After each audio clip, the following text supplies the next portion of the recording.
안녕하세요. KB스타의 새로운 ETF를 소개해드리는 코너 ETF 뉴스 코멘터리입니다. 이번에 새로 상장하는 KB스타 글로벌 리얼티 인컴 ETF 지금 바로 시작합니다. 월배당은 최근 ETF 비즈니스를 관통하는 가장 인기 있는 키워드 중 하나가 되었습니다. 예기치 않은 고금리 시대로의 갑작스러운 변화에 조달 비용에 대한 부담이 늘어나면서 당장 내 손에 현금 흐름을 쥐어주는 배당, 그 중에서도 월배당주 또는 월배당 ETF 등이 주목받고 있습니다. 사실 고금리와 배당주 투자는 그리 가까운 사이는 아닙니다. 예적금 금리가 올라가면 올라갈수록 배당주가 주주들에게 지급하는 배당률에 대한 매력도가 그만큼 내려가기 때문입니다. 그러나 연금 계좌로 투자할 경우 절세 효과가 있다는 장점이 개인 투자자들 사이에 입소문을 타면서 치솟는 생활 물가에 대응하는 안정적 재테크 수단으로 자리매김하는 분위기입니다. 이러한 투자 니즈를 빠르게 캐치한 자산운용사들은 많은 월배당 ETF 시리즈들을 출시합니다. 슈드라고 부르죠. SCHD ETF로 유명한 미국의 배당 다우존스 지수를 추종하는 주식형 상품이나 TLTW ETF 등 미국 장기 국채를 기초자산으로 발생하는 이자를 분배금의 형태로 수취하는 상품들이 주류를 이뤘습니다. 그런데 자산 배분 측면에서는 뭔가 조금 아쉽습니다. 주식과 채권 자산을 기초로 하는 ETF들 위주다 보니까 배당 인컴을 증대시킬 수 있는 기초자산을 인프라, 부동산 이런 대체 자원으로 확장시키면 전체 포트폴리오의 완성도가 더 높아질 수 있지 않을까. 이번 KB스타 글로벌 리얼티 인컴 ETF 상장은 이러한 아이디어에서 출발했습니다. 미국의 대표 리츠와 국내 최대 규모 상장 인프라 펀드를 조합하여 새롭게 선보이는 인컴 수익에 최적화된 월배당 ETF 상품 말이죠. 성장형 글로벌 리츠를 담은 배당 성장 대표 주자 리얼티 인컴. 미국의 성장형 리츠의 대표 주자는 리얼티 인컴입니다. 티커명 알파벳 O. 국내 서학개미들이 가장 많이 순매수한 상장 리츠 상품으로 특히 최근 배당 투자자들의 관심이 집중되며 해외 주식 순매수 상위 목록 중 7위를 기록하고 있습니다. 리츠 종목 중에서는 상위 10종목 중 유일합니다. 리얼티 인컴은 세계 최대 상업용 리츠입니다. 미국과 유럽 지역 약 13,000여 개의 리테일 부동산을 소유하고 운영하고 있습니다. 포트폴리오를 업종별로 살펴볼게요. 식료품점이 11.4%, 편의점 10.6%, 저가 할인 판매점 7.2% 등 경기가 안 좋아지더라도 기본적인 매출을 생산해낼 수 있는 경기 민감도가 낮은 생활필수품 업체들 중심입니다. 때문에 시장 환경 변화에도 연평균 약 98.5%라는 아주 높은 임대율과 안정적 임대 수입이 가능한 구조입니다. 리얼티 인컴은 S&P 500 배당 귀족 지수 멤버입니다. S&P 배당 귀족이란 S&P 500 지수에 포함된 기업 중에서 연속으로 25년 이상 배당을 늘려온 기업들을 분류한 기준을 말합니다.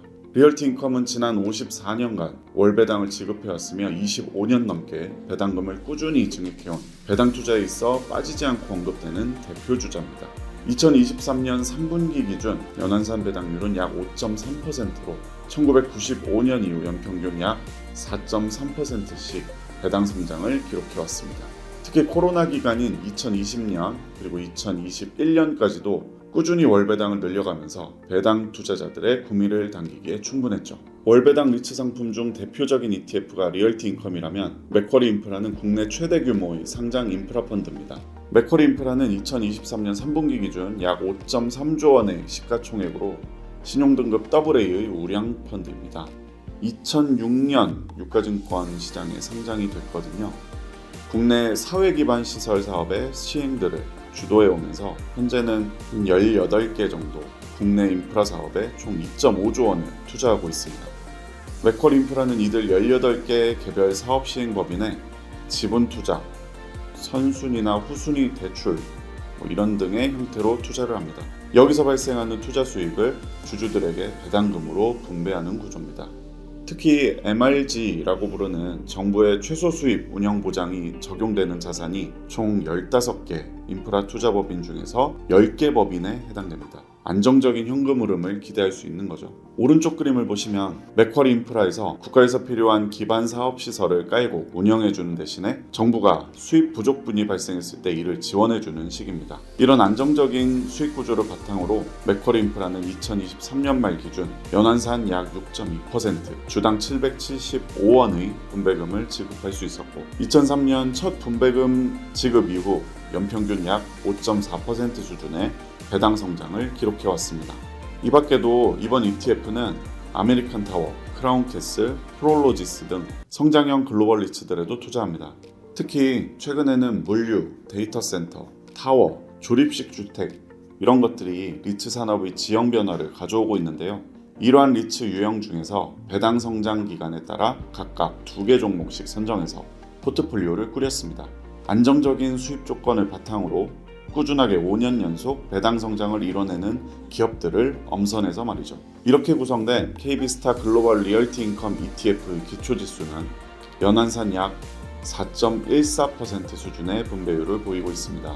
그런데 배당 성장 라인업을 강화하고자 하는 우리에게 중요한 건 배당 성장률이겠죠.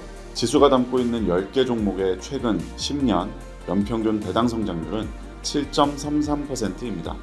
지난 10년간 매년 약 7%씩 배당률이 높아지고 있었다는 의미입니다. 연금 투자가 가능해진 리얼티 인컴 플러스 맥쿼리 인프라 펀드. 이해하시기 쉽게 다음 장표로 정리해봤습니다. 리얼티 인컴은 개인연금, 퇴직연금 계좌에 담을 수가 없죠. 맥쿼리 인프라 펀드는 오직 퇴직연금에서만 매매가 가능합니다. 많은 인컴 투자자들이 이 둘을 연금 계좌에서 투자하기 어려워서 아쉬움이 크셨을 텐데요. 이번 KB스타 글로벌 리얼티 인컴 ETF 출시로 두 상품을 한 번에 연금 계좌에서 투자할 수 있게 됐습니다. KB스타 글로벌 리얼티 인컴 ETF와 함께 배당 인컴을 일으키는 기초자산을 주식과 채권에서 인프라 또는 부동산으로 확장해서 전체 배당 포트폴리오의 완성도를 높여보시기를 추천드립니다.